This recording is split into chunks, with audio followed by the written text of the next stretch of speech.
Tai sveiki visi, malonu Jūs matyti ir esančius gyvai ir stebinčius mus nuotoliniais būdais. Tęsime gilinimąsi į mokslą apie šventąją dvasią, kurį randame šventajame rašte. Graikiškai jisai vadinasi pneumatologija. Tai yra mokslas apie šventąją dvasią. Ir šiandien mes turime 5 paskaitą, 5 dalį. Ir nagrinėjame apie šventąją dvasią, taip kaip kad jinai yra asmuo, kad jinai yra Dievas. Nagrinėjame, kaip jinai veikia Senajame testamente, ankstesnėse paskaitose, kaip jinai mums davė šventąjį raštą. Ir šiandien mes žvelgsime šitoj paskaitoj apie tai, kaip šventoji dvasia veikia viešpaties Jėzaus Kristaus žemiškajame gyvenime. Žinote, kad Jėzus atėjo į šitą pasaulį mums apreikšti Dievo, dar aiškiau ir suprantamiau. Ir kadangi jis yra Kristus arba Mesijas, jis atėjo pristatyti Izraelio tautai Dievo karalystę ir koks gyvenimas yra toje karalystėje. Ir jo gyvenimas, jo įsikūnymas, jo žemiškasis gyvenimas neatsiejamai buvo susijęs su bendradarbiavimu su šventąja dvasia. Tai va, ir kadangi tai labai svarbu, nes su Jėzaus atėjimu prasidėjo tokia nauja era, naujas lygmuo santykėje tarp Dievo ir žmonių. Tai va, dabar pasigilinsim šioje paskaitoje, kaip Jėzus įsikūnęs ir tapęs žmogumi, Dievas kūne, bendradarbiavo su šventąja dvasia ir kokius pamokas ir galime iš to išvelgti. Gerai, tai kadangi visas gyvenimas nuo pat pradžių Jėzaus buvo persmelktas to ryšio su šventąja dvasia, pradedam nuo 1 romėniško.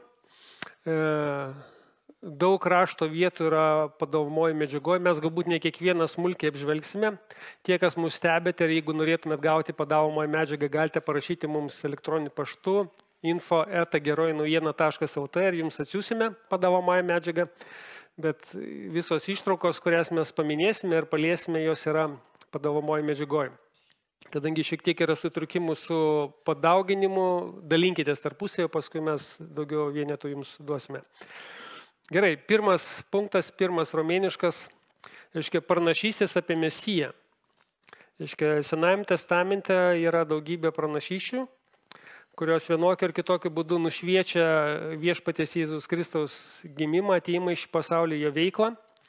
Ir kas buvo labai svarbu pastebėti, čia tik tai porą pranašysčių jums pateikėme iš pranašo Izaijo knygos, bet daugybė kartų yra pasakoma, šventoji dvasia arba viešpaties dvasia, Dievo dvasia bus ant Mesijo, bus ant viešpaties pateptojo, todėl jo gyvenimas, jo žodžiai, jo darbai bus neapsakomi, bus labai prakilnus.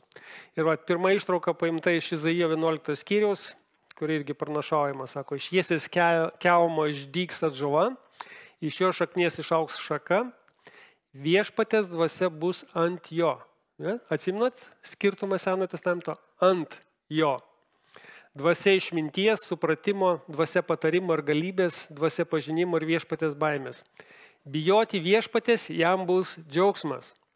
Jis teis ne kaip akis mato, pasmerks ne kaip ausis girdi, jis teisingai teis beturčius, besališkai krašto ramiuosius, jis ištik žemę savo burnos lazda, nužudys nedorliai savo pūstelėjimu, teisumas bus jos strėnų raištis, ištikimybė susijuos juosmenė. Taip.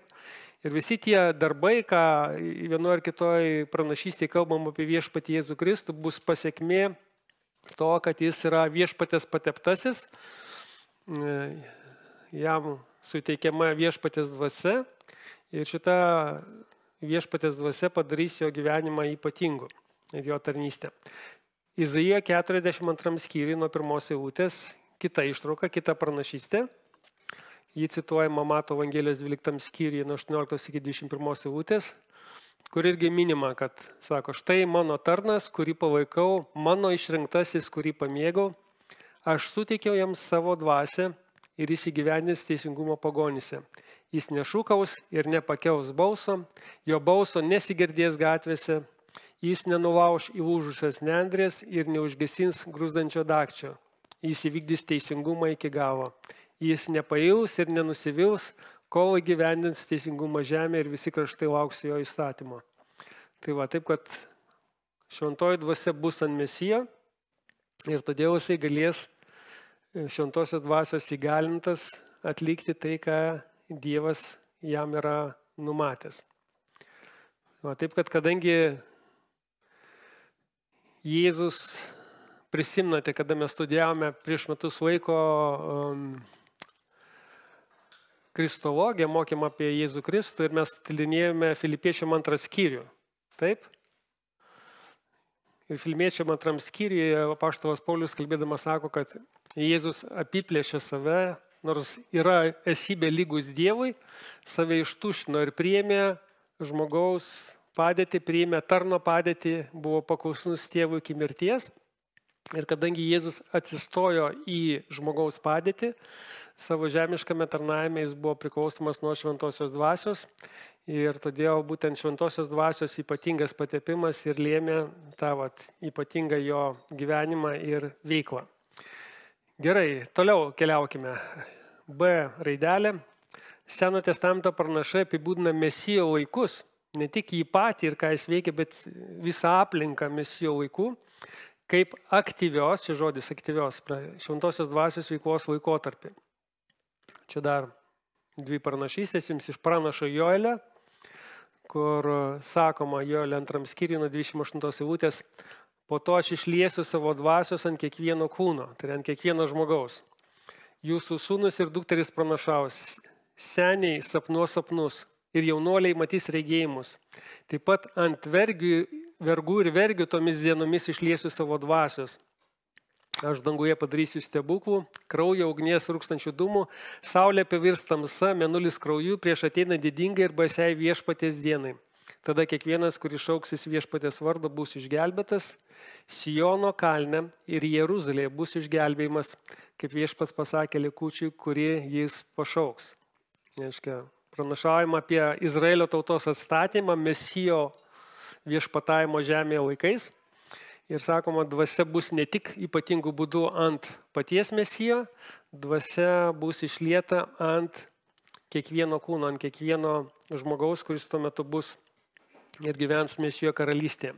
Ir tai, kas įvyko sekminių dieną, kada šventoji dvasia išsiliejo ant Jėzaus mokinių, tai buvo tik dalinis išsipildymas va šitos pranašystės, kurią mes randame Joelio knygoje. Nes visa pilnatvė bus tuo metu, kada Jėzus sugrįš į žemę ir Izraelio tauta atsivers ir priims į savo gelbėtų ir Mesijų.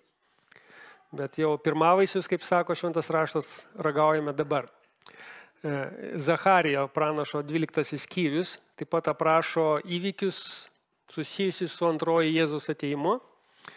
Ir tuomet viešpats apgins Jeruzalės gyventojus, silpniausias iš jų taps kaip Dovydas, Dovydo namai kaip Dievas, lyg viešpatės angelas prieš juos, aš sunaikinsiu tautas sukilusios prieš Jeruzalę, Jeruzalė bus apgauta viso pasaulio kariuomenių.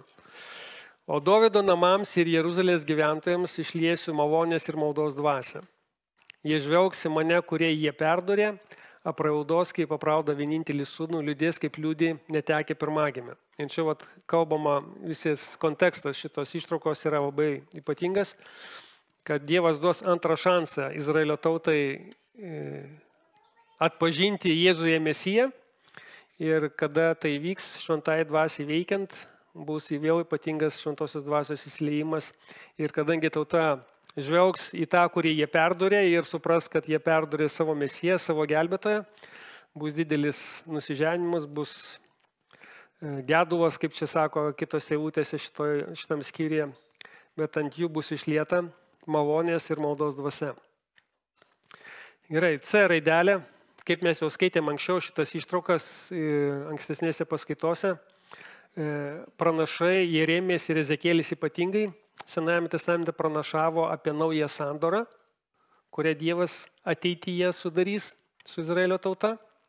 Jų atžvilgių tai buvo ateitis, mūsų atžvilgių tai yra praeitis. Ir tam, kad patekti tą Mesijo karalystę, žmogus turi gauti naują širdį, praleistas žodis širdis, naują širdį ir naują dvasią. Tai buvo pranašavimas to, ką mes vadiname ir skaitome Naujojo testamente, atgimimas iš dvasios.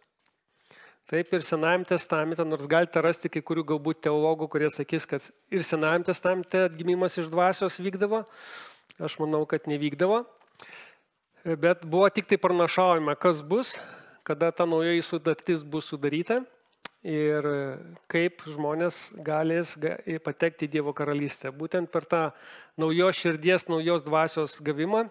Ir kaip matysime dabar Ezekėlio 36 skyriuje nuo 24 eilutės, ta nauja dvasia turime omeny Dievo dvasia, kuri bus viduje tikinčiųjų mesijumi. Tai Ezekėlio 36:24. Sako, aš išvesiu jūs iš visų tautų, surinksiu iš visų kraštų ir parvesiu jūs į jūsų kraštą. Aš apšlakstysiu jūs švariu vandeniu ir jūs tapsite švarus. Nuo jūsų netyrumo, nuo jūsų stabų valysiu jūs. 26 eilutė sako, aš duosiu jums naują širdį ir įdėsiu jums naują dvasią. Aš išimsiu akmeninę širdį iš jūsų kūno ir duosiu kūno širdį. Aš įdėsiu į jūs savo dvasią.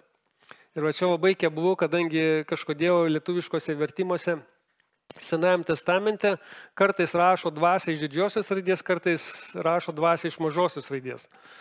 Lyg neatskirtų ir nematytų aiškiai iš konteksto, kad čia kalbama apie šventąją dvasią. Tai lietuviškam burbulio vertime dvasia iš mažosios raidės, taip? Nu čia kalbama, kad čia aš įdėsiu jūs savo dvasią. Ir padarysiu, kad jos įtakoje jūs vaikščiotumėt pagal mano nuostatus ir vykdytumėt mano sprendimus. Jūs gyvensite krašte, kurį daviau jūsų tėvams, jūs būsite mano tauta, o aš būsiu jūsų Dievas. Tai labai aiškiai sakoma, kad ta dvasia bus įdėta į Mesijo žmonės, į Mesijo sekėjus ir todėl jie galės gyventi kitokį gyvenimą dėl to, kad juose bus nauja dvasia. Ir viskas apibūdinama, lyg tai būtų operacija daroma širdies, taip? Išimama akmeninė širdis ir įdedama tikra, jautri širdis, jautri šventosios dvasios įtakoje. Taip pat Jeremijo 31 skyriui taip pat kalbama ir pranašavome apie tą naują sandorą. Jeremijo 31 ir tolimesnės eilutės sako, ateina dienos, kai aš padarysiu su Izraeliu ir Judu naują sandorą, sako viešpats, ne tokią sandorą, kokią padariau su jų tėvais, kai juos paėmęs už rankos išvedžiau iš Egipto žemės, jie sulaužė mano sandorą, nors aš buvau jų valdovas. Bet tokią sandorą aš sudarysiu su Izraelio namais tomis dienomis praėjus, aš įdėsiu savo įstatymą jų vidų ir įrašysiu į jų širdis. Aš būsiu Dievas jų, o jie bus mano tauta. Tada nei vienas nebemokys savo artimo, nebesakys savo broliui pažink viešpatį. Jie visi nuo mažiausio iki didžiausio mane pažins, nes aš atleisiu jų kaltę ir jų nuodėmės nebeprisiminsiu. Hebrajams laiške keletą kartų cituojama šitą pranašystę. Ir tas įdėtas įstatymas, tai mums neįdegė kažkokios programos, bet šventoji dvasia, kuri yra švento rašto autorius ir įstatymo ir Naujojo testamento, bus mūsų viduje, todėl mes galėsime suprasti Dievo žodį, galėsime jį giliai suprasti ir būsime galinti elgtis taip, kaip Dievo žodis sako. Bet tai yra naujosios sandoros palaiminimas, kuris tiek pranašui Ezekėliui, tiek pranašui Jeremijai buvo ateityje, o mes žinome iš Naujojo testamento, kad tai vyko Jėzaus mirtimi ant kryžiaus ir prisikėlimu. Ta nauja sandora buvo įsteigta ir pašventinta Jėzaus krauju. Gerai. Tai čia pranašystės. Tiek apie Mesiją, kad ant jo bus šventoji dvasia ir ypatingų būdų per jį veiks, tiek kad ir kitos žmonėse, Mesijo laikais, Mesijo atėjimo laikais šventoji dvasia dirbs ypatingų būdų.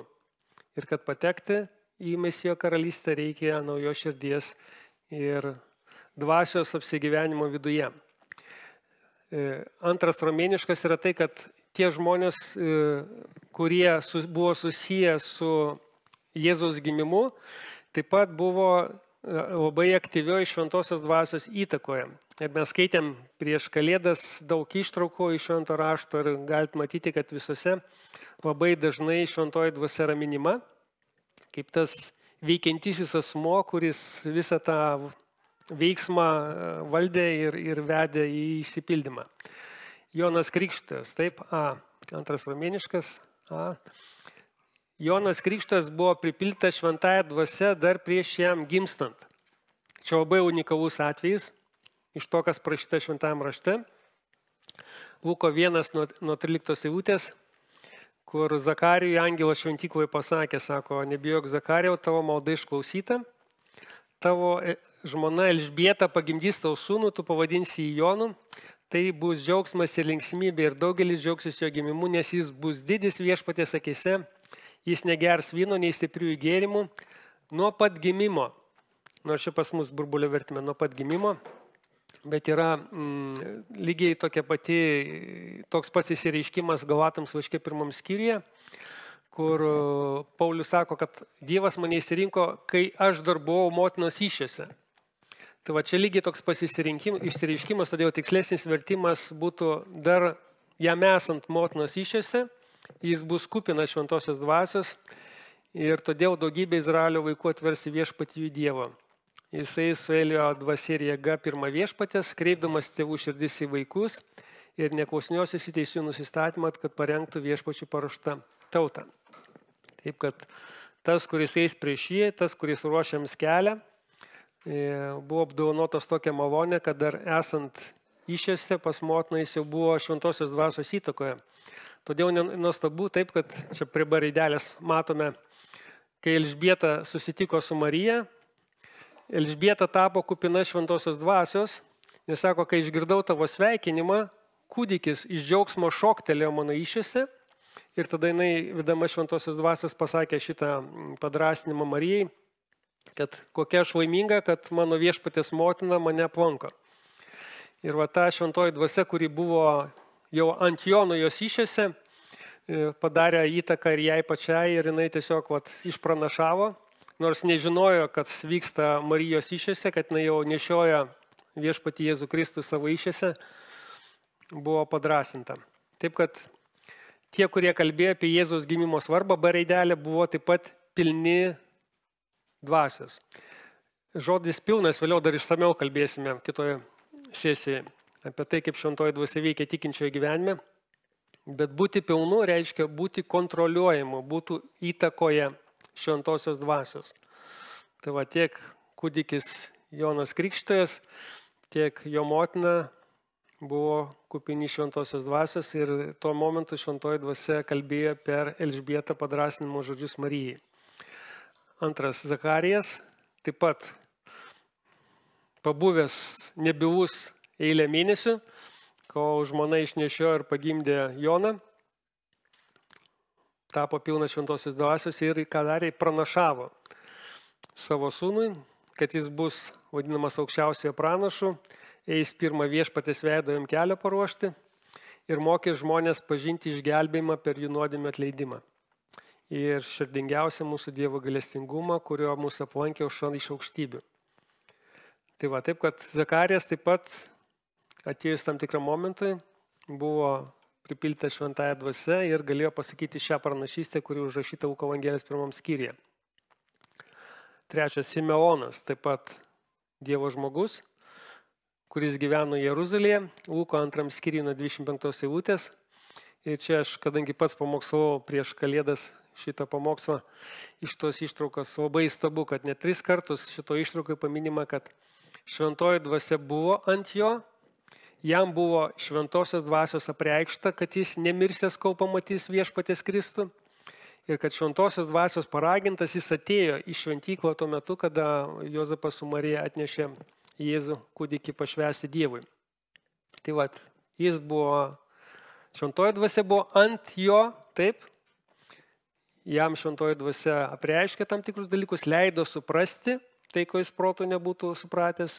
Ir šventoji dvasia taip pat jį įtakojo ir paragino būtent tinkamo momento ateiti į šventyklą ir tarp visų žmonių atpažinti kūdikį Mesiją ir jį pamatyti savo akimis prieš savo mirtį. Gerai, trečias romėniškas – Jėzaus Kristaus gimimas. Ar spėjat su manim viskas aišku? Jo, čia apšilimas. Gerai, Jėzus Kristaus gimimas, trečias romėniškas. Taip, kadangi čia viskas su kalėdom dar susiję, dar gyvo mums. Jėzus buvo pradėtas Marijos įsčiose veikiant šventai dvasiai ir todėl nuo savo pradėjimo momento vadinamas šventu. Jeigu prisimnate, vienoje iš paskaitų ankstesnių mes žiūrėjom Jobo 33:4, kur parašyta: Dievo dvasia mane sukūrė, visagalis įkvėpė man gyvybę. Čia toks Elihuvas kalbėjo Jobui tos žodžius, bet tas stebuklas, kuris įvyksta motinos įsčiose, kada susikūrė naujas žmogelis, tame dalyvauja ne tik tėvas ir motina, tame dalyvauja šventoji dvasia ir būtent šventoji dvasia kiekvieną mūsų sukūrė mūsų motinų įsčiose, labai nuostabi tiesa. Ir kadangi jau kiekvieno mūsų gimimas kaip unikalaus žmogaus yra stebuklas, sukūrimo unikalus aktas, nieko nuostabaus, kad šventoji dvasia gali padaryti kitokį stebuklą net be vyro dalyvavimo. Ir todėl Luko Evangelijoje, kai angelas Gabrielius aplankė Mariją ir pranešė jai, kad tu radai malonę pas Dievą, tu pradėsi įsčiose ir pagimdysi sūnų, kurį pavadinsi Jėzumi. Jis bus didis ir vadinsis aukščiausias sūnus ir viešpats Dievas duos jam jo tėvo Dovydo sostą. Reiškia, jis yra Mesijas, jis sėdės Dovydo soste. Jis valdys Jokūbo namus per amžius ir jo karalystė nebus galo. Ir Marija paklausė angelą, kaip tai vyks, jei aš nepažįstu vyro, ir angelas jai atsakė, tardamas, šventoji dvasia nužengs ant tavęs ir aukščiausia jėga apgaubs tave. Vat tas žodis, kuris dažniausiai Senajame testamente nužengė šventoji dvasia, ant teisėjo kažkokio, ant pranašo, vienas iš žodžių hebrajiškų dažniausiai sako apgaubs tave, apsivinios aplink tave. Būsi tokiam glėbyje šventosios dvasios. Todėl ir gimęs iš tavęs bus šventas ir vadinamas Dievo sūnumi. Dabar palyginkime, kaip Dovydas kalba apie savo gimimą. Taip? Psalmė 51:5. Štai aš gimiau nuodėmingas ir nuodėmėje mane pradėjo mano motina. Jaučiat skirtumą? Ir todėl, kad šventoji dvasia nužengiant Marijos ir Jėzaus prasidėjimas jos įsčiose buvo antgamtinis stebuklas be Juozapo ar kito vyro dalyvavimo.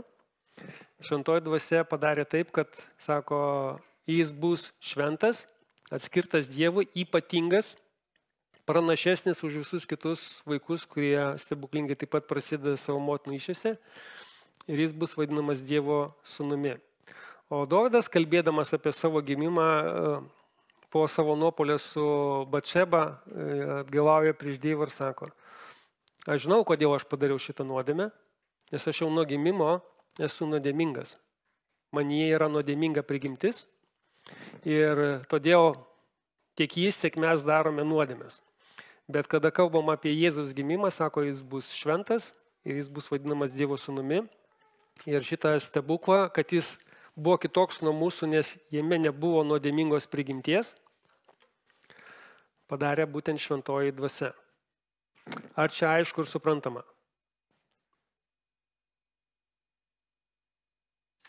Jėzus turėjo tokį patį fizinį kūną kaip ir mes. Vienintelis skirtumas, jame nebuvo nuodėmingos prigimties.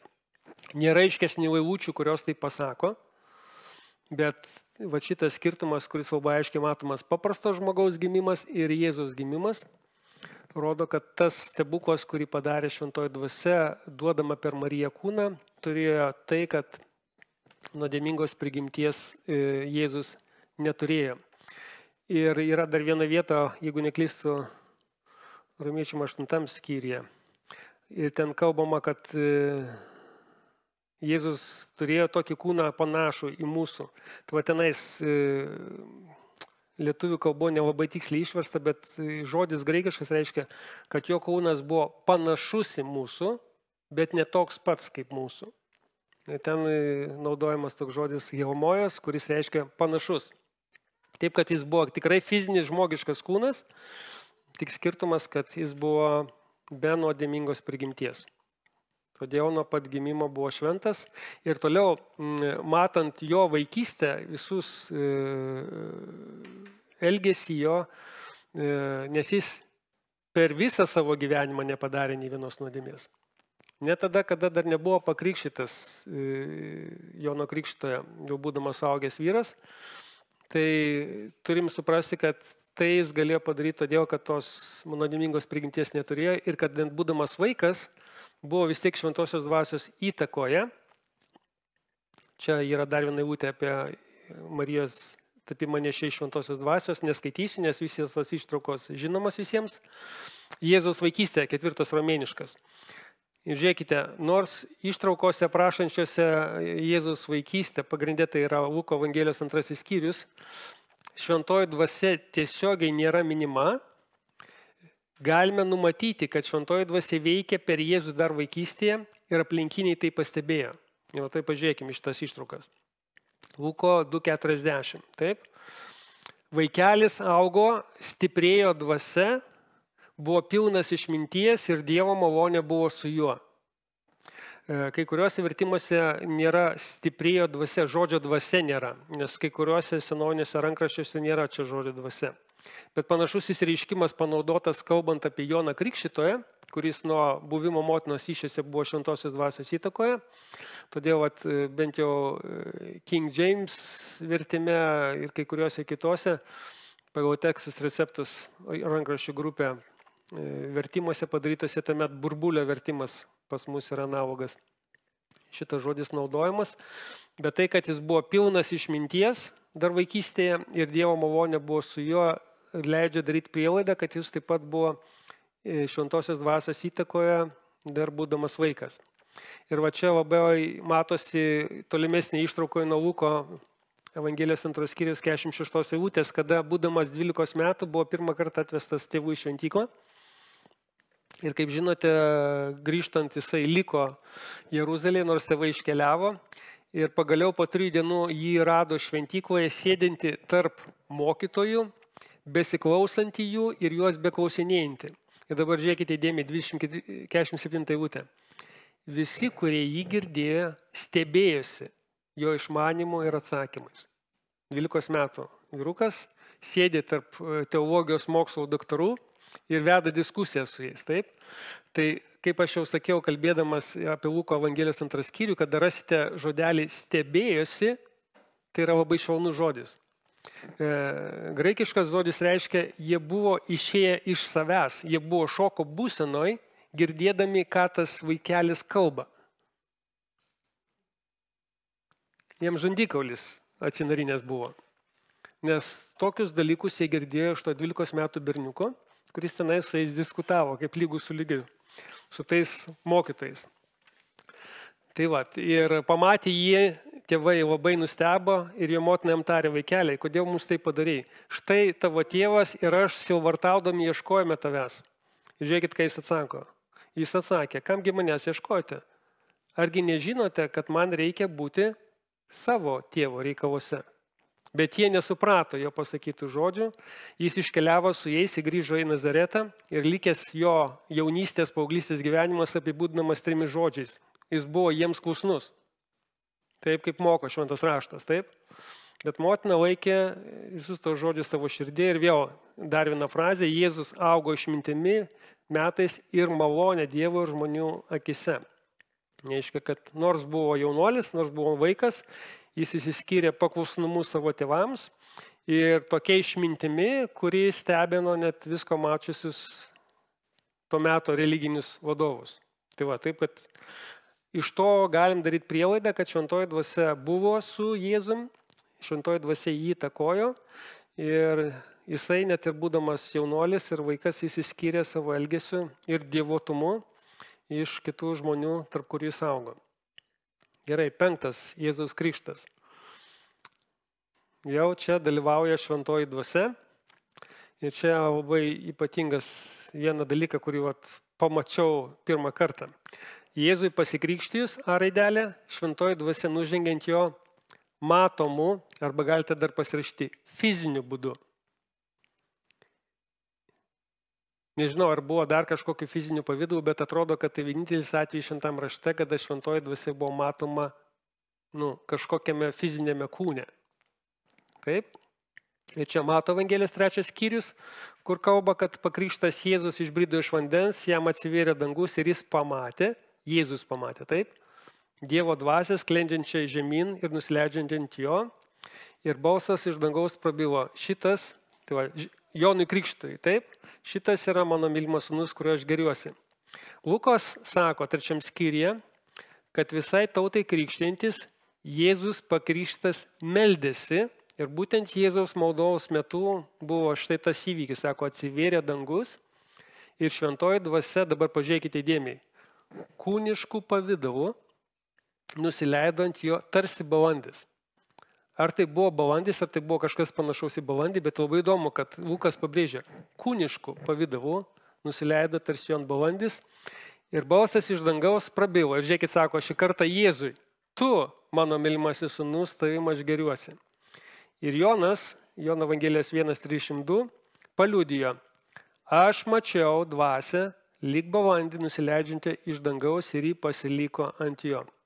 Aš jo nepažinau, bet tas, kuris mane siuntė krikštyti vandeniu, man pasakė, ant ko pamatysi nusileidžiančią ir pasiliekančią dvasią, bus tas, kuris krikšti šventąją dvasią. Ir aš mačiau ir liudiju, kad šitas yra Dievo sūnus. Taip, tą dvasią matė tik du asmenys. Matė Jonas Krikštojas ir matė pats Jėzus.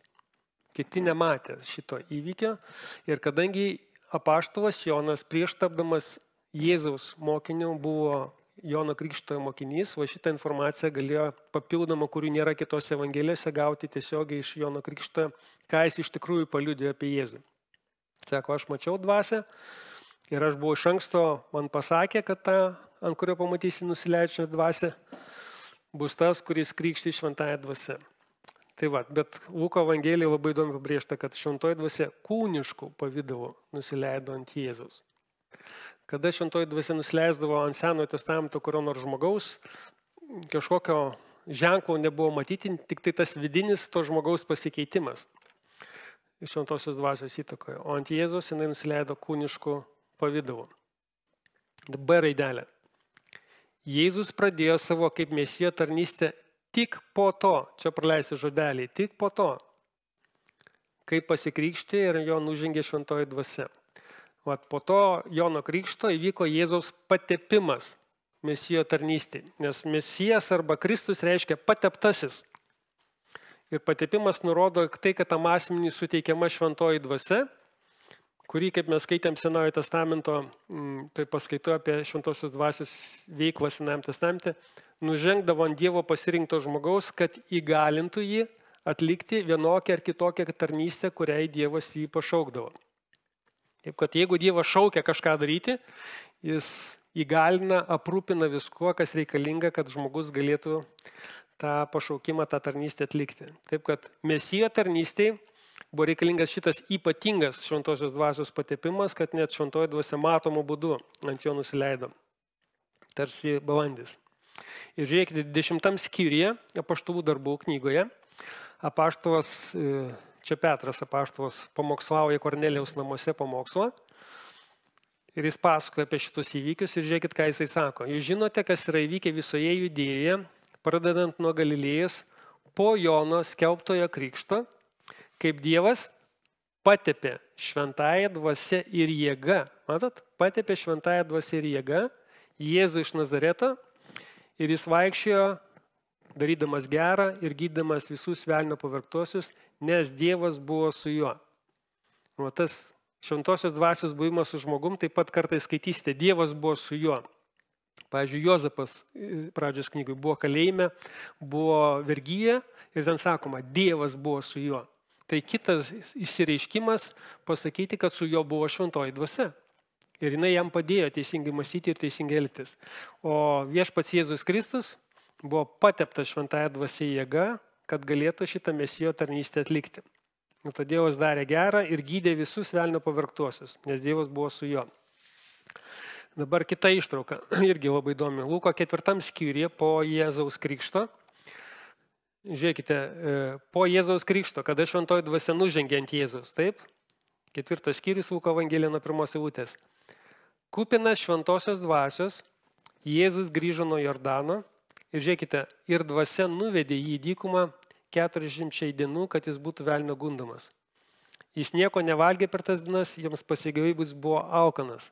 Su dvasios jėga Jėzus grįžo po 40 dienų pasniko į Galilėją ir visame krašte pasklido apie jį garsas. Jis mokė jų sinagogose, visų gerbiamas. Ir matome, kad šventoji dvasia nužengė, įgalino Jėzų tarnystėj ir jau nuo to momento, nuo to krikšto pas Joną momento, visai kitas gyvenimo tarpsnis prasideda Jėzaus gyvenime.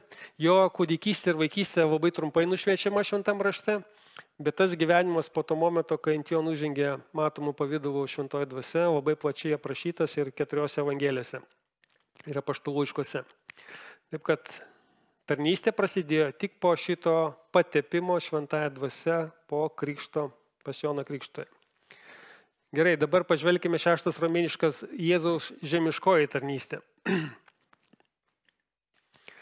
Ir kaip ką tik skaitėme 4 skyriuje, ta pati eilutė jums čia nurodyta, matome, kad šventoji dvasia kokią įtaką darė Jėzui? Vadovavo. Taip? Šventoji dvasia vadovavo Jėzui. Ir sako, kupinas šventosios dvasios Jėzus grįžo nuo Jordano ir dvasia jį nuvedė į dykumą. Ši dvasia vedė jį, davė jam suprasti, ką jam turi daryti, ir būtent dvasia nuvedė Jėzų į dykumą, kuris buvo 40 metų, 40 dienų velnio gundomas. Tai vad, kada mes papuolame į kažkokias keblias aplinkybės, kada velniui leidžiama mus pulti ir gundyti, gali būti, kad ten mus nuvedė šventoji dvasia. Ir tai nebūtinai yra mano nepaklusnumo ar nuodėmės pasekmė. Kartais Dievas tiesiog mūsų išbando. Kartais jis mūsų ruošia kažkokiems didingesniems dalykams ir tam reikalingas ir tam tikrų išbandymų laikotarpis. Bet va čia, kaip labai aiškiai sakoma, šitam procesui, kuris ten vyko dykumoje, Jėzų nukreipė ir vadovavo šventoji dvasia. Ir manau, kad šventoji dvasia buvo šalia ir leido šėtonui padaryti tik tiek, kiek jam buvo leista padaryti. Bet jis bandė Jėzų visais įmanomais būdais. Gerai, B raidelė. Šventoji dvasia darė per jį stebuklus. Čia labai svarbus punktas. Taip, kaip jau užsakiau, Jėzus atsistojo žmogaus padėtį ir savo tarnystėje jis buvo tiesiogiai pavaldus ir priklausomas nuo tėvo ir šventosios dvasios. Bet šventoji dvasia buvo ant jo ir šventoji dvasia, kaip sakant, vairavo jį, taip, vedė jį daryti vienus ir kitus dalykus. Ir net stebuklus, kurios darė Jėzus, per jį darė šventoji dvasia. Ir dar viena labai svarbi pastaba. Dėl tų daugybės stebuklų, kurios Jėzus padarė. Kad Jėzus darys antgamtinius dalykus, Mesijas darys antgamtinius dalykus, jau pranašavo Senojo testamento pranašai. Ir kadangi Jėzus atėjo pasiūlyti Izraelio tautai Dievo karalystės, jeigu jie priims jį Mesijų ir karaliumi, Jėzus pademonstravo, kaip atrodytų Izraelio gyvenimas tautos Dievo karalystė. Todėl buvo tiek daugybė stebuklų, buvo tiesiog masiniai sensai išgydymų, demonų išvarimo, pamaitinimo, taip, iš kelių gabalėlių duonos. Stebuklų, kurių niekas niekada nėra nieko panašaus daręs, nei Izraelyje, nei visam pasaulyje, nes būtent Jėzus turėjo pademonstruoti Izraelio tautai, tai į kokią karalystę jis juos kviečia, kokia bus situacija Dievo karalystėje, jeigu jie priims jį karaliumi. Stebuklų jie norėjo, stebuklų juos masino ir traukė kaip musės prie medaus. Vienintelis dalykas, kad tikinčių Jėzumi kaip Mesijui buvo labai nedaug. Todėl Dievas leido per Jėzų padaryti tiek daug stebuklų, ypač pirmoji daly, maždaug pirmosius 1,5 metų, savo tarnystės buvo daug labai masinių stebuklų. Gerai, pažiūrim į keletą ištraukų. Mato 12 skyrius. Mato 12 skyrius labai iš visų 4 evangelijų aiškiausiai parodo tokį lūžį, kuris vyko maždaug viduryje to 3 metų Jėzaus tarnystės žemėje. Pirmieji 1,5 metų buvo kupini daug stebuklų, daug minių ėjo paskui Jėzų. bet vis didėjo tas atmetimas Jėzaus kaip Mesijo. Ir va čia Luko 12 skyriuje, čia mes tik mažytę ištrauką paskaitysime, bet jeigu skaitytumėt visą 12 skyrių, matytumėt, kad ten įvyko štai koks įvykis. Taip, Mato 12 nuo 22 eilutės. Tuomet pas jį atvedė demono apsėstai, kuris buvo aklas ir nebylys. Jėzus išgydė jį ir šis prakalbo ir praregėjo. Ištisos minios net vėrė iš nuostabos. Ir klausinėjo, ar nebus šitas kas? Dovydo sūnus, ar nebus tai Mesijas? Tai išgirdę fariziejai, tai kiti religiniai vadovai sakė, ne vieną kartą tai buvo daroma, bet čia dar kartą paminima. Sako, jis išvaro demonus ne kitaip, kaip tik demonų valdovo Belzebubo jėga. Jis visą bagaudinėja. Čia velnio fokusai. Čia ne Dievas, čia velnės veikia, velnį išvarinėja. Ir kada jis juos jau kritikavo, jis sako, 28 eilutė, žiūrėkite, 12 skyrius. Jis sako, jeigu aš išvarau demonus Dievo dvasia, Luko Evangelijoje 11 skyriuje irgi aprašytas lygiai šitas įvykis, bet ten labai įdomi pasakyta, išvarau demonus Dievo pirštu. Jo, bet Mato Evangelija sako, išvarau demonus Dievo dvasia, tai tikrai pas jūs atėjo Dievo karalystė. Aš noriu jums pademonstruoti, kaip atrodo Dievo karalystė. Dievo karalystėje demonai nevargina žmonių. Dievo karalystėje žmonių nevargina lygos. Ir aš noriu jums pademonstruoti, kaip tai gali atrodyti praktikoje. Bet kada jis darė, kuo daugiau stebuklų jis darė, tuo religiniai ypač vadovų didesnis buvo priešiškumas ir jie pradėjo šmeižti jį, kad tai ne Dievo dvasia daro, o demonas. Kažkoks demonų kunigaikštis daro, taip? Todėl va čia yra, mes jau kalbėjom turbūt anksčiau tas piktžodžiavimas šventai dvasiai. Kada netikėdami Jėzumi, netikėdami Dievo žodžiu, kurį jisai skelbė, netikėdami Senojo testamento pranašystėmis, tie ypač religingiai žmonės ir religiniai vadovai šventosios dvasios daromus stebuklus vadino velnio darbais. Ir tai jeigu sako, čia yra piktžodžiavimas šventai dvasiai, jūs net pažįstat Mesijo ir Dievo darbą vadinate velnio darbu. Ir todėl tai buvo net leidžiama nuodėmė, bet toliau nuėjom testamente, niekur nerasime kalbama apie šitą nuodėmę. Tai buvo specifinė nuodėmė, kurią buvo galima padaryti tik Jėzui esant žemėje. Dėl niekur kitur nerasite minimo šitos nuodėmės. Kada akivaizdžiai šventoji dvasia parodo, kad Jėzus tikrai yra Mesijas, ir Mesijas yra atmetamas ir Dievo darbas daromas šventosios dvasios vadinamas velnio darbu. Tai čia trumpai. Gerai, dar yra daugiau ištraukų Luko 5 skyriuje. Taip, Jėzus sėdi namuose, moko žmonės, ten sėdėjo fariziejų ir įstatymų mokytojų, susirinkusių iš visos Galilėjos, Judėjos kaimų bei Jeruzalės. Ir žiūrėkite, kas sakoma. Ir ten buvo jėga, viešpatės jėga, kad gydytų žmonės. Ir ta viešpatės jėga ėjo būtent šventoji dvasia per Jėzų. Kita ištrauka. Luko 6 skyrius pas jūs yra padalomoje medžiagoje? Vėl. Jėzus praleidžia visą naktį melsdamasis. Ryte pašaukė savo mokinius, iš jų išsirinka 12, taip, apaštalus. Su jais jis nusileidžia nuo kalno, sustoja lygumoj. Ten buvo daugybė jo mokinių, didelės minios žmonių iš visos Judėjos, Jeruzalės, iš Tyro ir Sidono pajūrio. Jie susirinko jo pasiklausyti ir pagydyti nuo savo ligų. Buvo pagydomi, kankinami netyrųjų dvasių. Ir žiūrėkite 19 eilutė, Luko 6:19.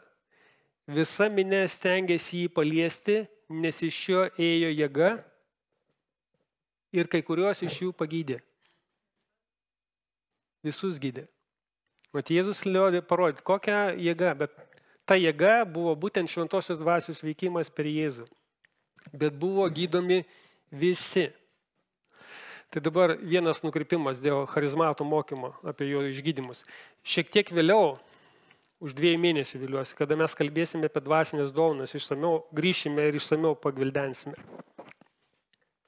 Bet aš tikiu, kad charizmatinis mokymas yra klaidingas. Nes jie teigia, kad jie gali daryti viską lygiai taip pat, kaip darė Jėzus. Ir mes rasime, dabar žiūrėsime dar Mato 8 skyrių, kur irgi kalbama, kad jis įgydė visus ligonius.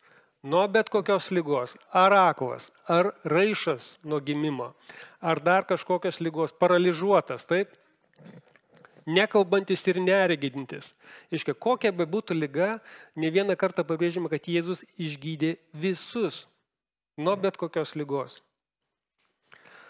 Andrew Womakas, toks charizmatas mokytojas, kurio susižavėjo kai kurie mūsų buvę bendruomenės nariai ir išėjo į tas bažnyčias, moko, kad kadangi mumise gyvena Kristaus dvasia, dvasioje mes esam tokie patys kaip Kristus. Tai yra klaidingas mokymas. Net jeigu šventoji dvasia mumise gyvena, mes nesame tokie patys kaip Kristus. Mes esame, aš esu Artūras Pučkovas, buvau nepažindamas Dievo Artūras Pučkovas ir dabar esu Pučkovas Artūras, tik mane gyvena šventoji dvasia ir jinai man daro įtaką, todėl mano gyvenimas, tikiuosi, iš Dievo malonės šiek tiek geresnis negu buvo anksčiau. Bet aš nesu toks pats kaip Jėzus Kristus. Ir jie tiki, kad kiekvienas tikintysis Jėzumi Kristumi, dėl to jie ypatingai vadina, Kristaus dvasia gyvena tavyje, dvasioje tu gali tą patį daryti, ką Jėzus darė. Liepti medžiai nudžiūti, liepti ten eiti per vandenį ir stebuklus daryti, net mirusius prikelti. Žinote, kame problema? Jie negali to padaryti. Jeigu jie iš tikrųjų galėtų daryti šventosios dvasios jėga, kaip jie teigia, tokius dalykus, kuriuos darė Jėzus, prie jų bažnyčių būtų minios žmonių kiekvieną sekmadienį, kurie ateitų patikrinti, ar tikrai taip vyksta. Kodėl minė sekė paskui Jėzų? Jis gydė visus. Įsivaizduokite. Ir nemokamai. Štai iš kur kilęs nemokamas gydymas. Ir nebūdavo, kad jis išgydo žmogų ir jis galbūt po kelių mėnesių tampa sveikas. Ne, mirusi prikeldavo štai taip. Ir jie išgydavo žmogų, jis buvo raišas, išbėgdavo šokinėjantis. Ir šlovindavo Dievą. Žiūrėkite dar 8 skyrių Mato Evangelijos. Mato 8:16. Vakarų atėjus žmonės sugabeno pas Jėzų daug demonų apsėstųjų. Jis išvarė dvasias žodžiu, taip, atsiprašau, ir išgydė visus ligonius. Jau pabrėžima, visus ligonius. Kad išsipildytų, kas buvo pasakyta per pranašą Izaiją. Jis pasiėmė mūsų negalės ir nešė mūsų ligas. Tai va, charizmatai moko, kad Jėzaus aukoje ant kryžiaus yra garantija, pažadas ir įgalinimas, kad ir mes galim tai daryti. Bet apaštalas Matas labai aiškiai sako, kad šita pranašystės apie Jėzų dalis išsipildė jo žemiško gyvenimo metu, kada vyko tokie masiniai išgydymai.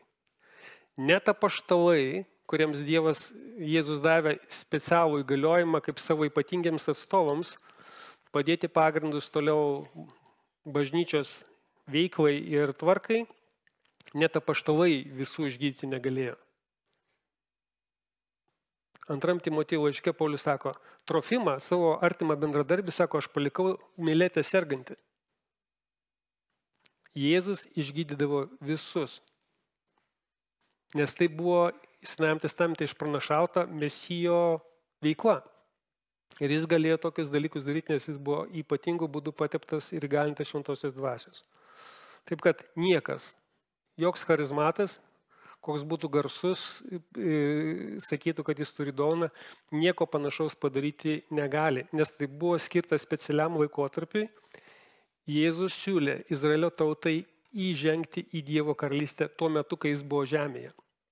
Bet tauta atmetė jį kaip karalių, todėl Dievo karalystės pasiūlymas jiems buvo atidėtas. Bet tie daugybės stebuklų buvo patvirtinimas Jėzaus žodžiu, kad aš esu Mesijas. Kaip Luko 4 skyrius atėjo į Nazaretą ir skaitė ištrauką iš Izaijo 61 skyrius, sako, viešpatės dvasia ant manęs, jis mane patepė, skelbti Evangeliją beturčiams, išvaduoti belaisvių ir taip toliau. Ir sako, šie žodžiai ką tik įsipildė. Ką jie padarė? Jie norėjo jį nustumti nuo skardžio. Aš buvau prie to skardžio. Džiulis toks 150-200 metrų skardis. Ant kalno buvo tas Nazareto miestelis. Štai kaip jie priėmė savo karalių, savo mesiją. Jie norėjo stebuklų, ten jis tų stebuklų vieną kitą tik padarė, dėl jų netikėjimo, bet karaliumi jie jo nepriėmė. Taip, kad stebuklai turėjo tam tikrą tikslą, tai buvo patvirtinimo ženklai, kad Jėzus yra Mesijas. Ir pademonstravimas, kokį gyvenimą Izraelio tautai siūlo Dievas jo karalystėje, į kurią viliuosi mes kartu su jais tikinčiaisiais iš Izraelio tautos įžengsime. Ir dar viena pastaba. Jau kada mes kalbėjome apie Kristų, kristologijoje, taip atrodo ir taip gali būti, kad ne visi Jėzaus padaryti stebuklai buvo padaryti šventosios dvasios jėga. Galime spėti, ir taip atrodo teisinga, kad kartais tėvui panorėjus Jėzus parodydavo savo šlovę tiesiogiai darydamas tam tikrus stebuklus ir apreikšdamas savo šlovę, nes Jonas sako, Jono Evangelijos pirmam skyriui, mes regėjome jo šlovę, matėme jo didybę. Taip, čia jis sako, kad demonai buvo išvaromi šventosios dvasios jėga, daugybė išgydymų vyko, bet tam tikrais atvejais galime spėti, kad ir pats Jėzus tėvui panorėjus savo jėga, savo autoritetu tam tikrus stebuklus padarė. Pavyzdžiui, vienas iš jų, Jono Evangelijos 18:6. Suimant Jėzų, čia tik Jono Evangelijai įdomu aprašyta. Kada jį apsupo tą kariuomenę ir tie kariai sako, ieškomi Jėzus iš Nazareto. Ką Jėzus pasakė? Jis pasako, ego imi, aš esu. Kas atsitiko? Jie visi puolė ant veido. Ir jis pasakė, aš esu. Arba tai aš kai kuriuose vertimuose, bet iš tikrųjų, kas pasakė, aš esu. Ir visi puolė ant veidų. Jeigu Jėzus nebūtų norėjęs, jis niekas jo nebūtų suėmęs. Jis leidosi suimamas, kad galėtų būti Dievo planas išpildomas. Bet tam tikrais momentais jis padarydavo kai ką, kur jo šlovė, jo didybė, tai, kas jis yra, tiesiog suspindėdavo. Ir paskui jis leidosi suimamas. Taip, kad čia tokia pastaba, kad kai kurie Jėzus padaryti stebuklai galėjo padaryti būtent jo paties jėga, kaip antro Dievo trejybės asmens, Dievo sūnaus. Bet daugelį atvejų tai buvo šventosios dvasios veikimas per Jėzų. Ar čia viskas buvo aišku? Dievo pirštas, šventoji dvasia. Gerai, šventoji dvasia jau mes kalbėjom, kadangi jinai turi jausmus, įtakoja ir Jėzaus jausmus. Ir čia Luko 10 skyriuje labai gražiai ir sakoma, kad kada kiti mokiniai, kiti 70 mokinių buvo išsiųsti po du į panašią misiją kaip apaštalai. Ir jiems taip pat buvo suteikta galia gydyti ir išvaryti demonus. Ir jie labai džiaugiasi ypač demonų išvarimo patirtimis. Ir džiaugsmingi grįžo ir džiaugiasi, kad jiems pavyko ne demonus išvaryti. Nuostabų žodžiai yra Luko 10:20 sako. Bet jūs džiaukitės ne to, kad dvasios jums pavaldžios, džiaukitės, kad jūsų vardai įrašyti danguje. Ne tuo, ką jūs nuveikite su Dievo pagalba dėl Dievo, džiaukitės, kuo jūs iš Dievo malonės esate Dievo akise. Ir tą valandą, 21 minutė sako, Jėzus pradžiugo dvasia. Čia sunku išversti lietuviškai, taip, pradžiugo šventosios dvasios įtakoje, taip, kad šventoji dvasia džiaugiasi ir Jėzus pradžiugo šventosios dvasios įtakoje. Ir šlovino tėvą, kad sako, tu paslėpai tai nuo išmintingų ir gudrių, apreiškiai mažutėlį, nes tau tai patiko. Tai va, ir mes žinome jau iš Naujojo testamento, kad vienas iš dvasios vaisių yra džiaugsmas.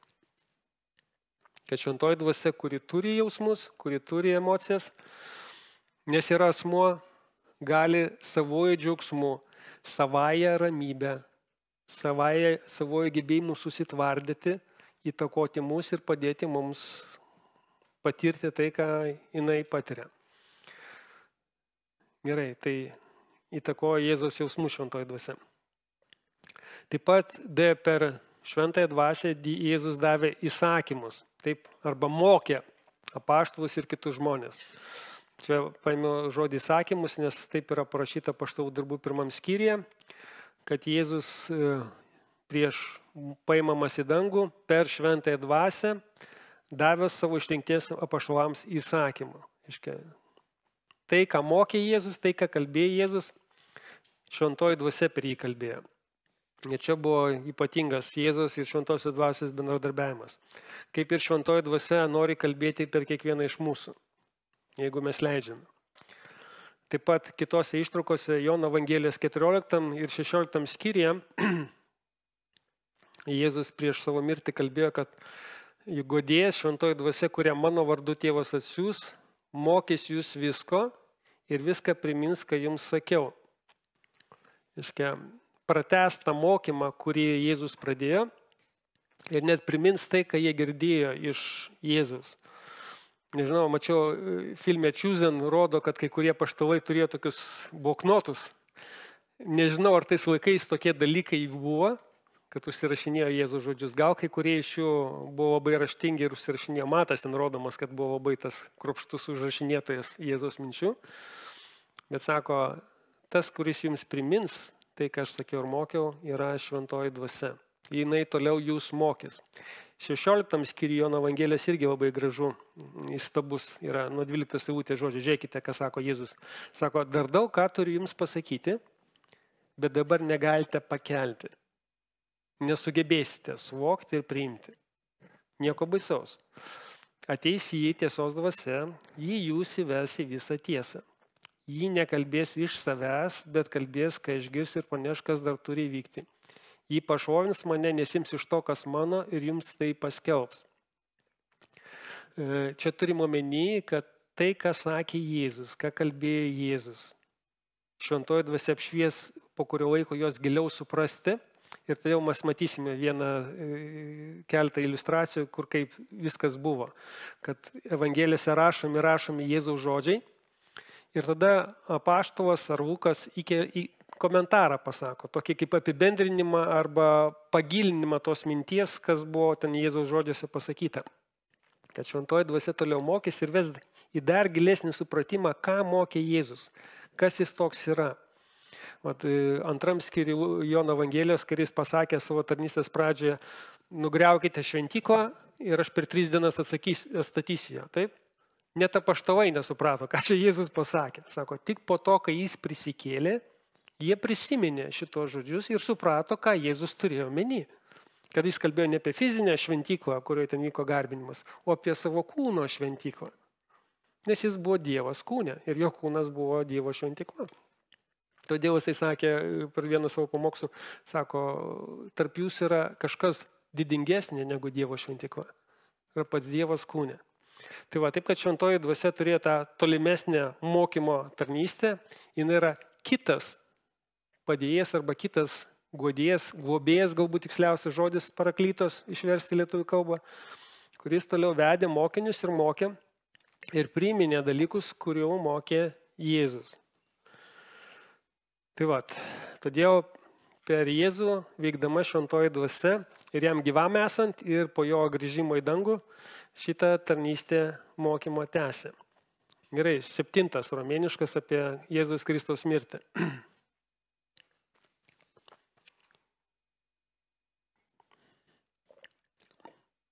Hebrajams 9 skyriui, nepateikdamas labai plačių komentarų, laiško autorius sako, kad šventoji dvasia kažkokiu būdu ar aspektu dalyvavo Jėzaus mirtyje ir paaukojimą savęs kaip aukos Dievui.